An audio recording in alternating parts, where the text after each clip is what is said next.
মাদারীপুর ২ আসনের মনোনয়নকে কেন্দ্র করে উত্তেজনা ছড়িয়ে পড়ে মাদারীপুর সদর উপজেলার খাগদি এলাকায়।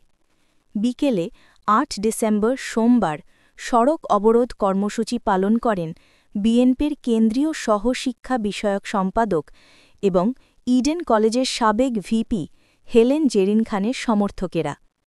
অবরোধ চলাকালে তারা স্লোগান দেন, খুনিদের মনোনয়ন মানি না, চাঁদাবাজের মনোনয়ন মানি না।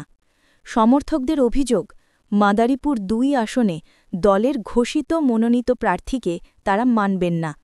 তাদের দাবি, মনোনীত ব্যক্তি স্থানীয়ভাবে আওয়ামী লীগের ঘনিষ্ঠ এবং তার বিরুদ্ধে চাঁদাবাজি ও খুনের অভিযোগ রয়েছে, এমন দাবিও করেন তারা। সমর্থকেরা হুঁশিয়ারি দিয়ে বলেন, হেলেন জেরিন খানকে মনোনয়ন না দিলে তারা ধারাবাহিক কর্মসূচি চালিয়ে যাবেন। প্রায় ১ ঘণ্টার অবরোধ শেষে বক্তব্য প্রদান করে সড়ক ছেড়ে দেন তারা। এ সময় যান চলাচলে সাময়িক ভোগান্তি সৃষ্টি হয়। এর আগে ৪ ডিসেম্বর মাদারীপুর ১ এবং মাদারীপুর ২ আসনের বিএনপির মনোনয়ন কমিটির সিদ্ধান্ত ঘোষণা করেন দলের মহাসচিব মির্জা ফখরুল ইসলাম আলমগীর।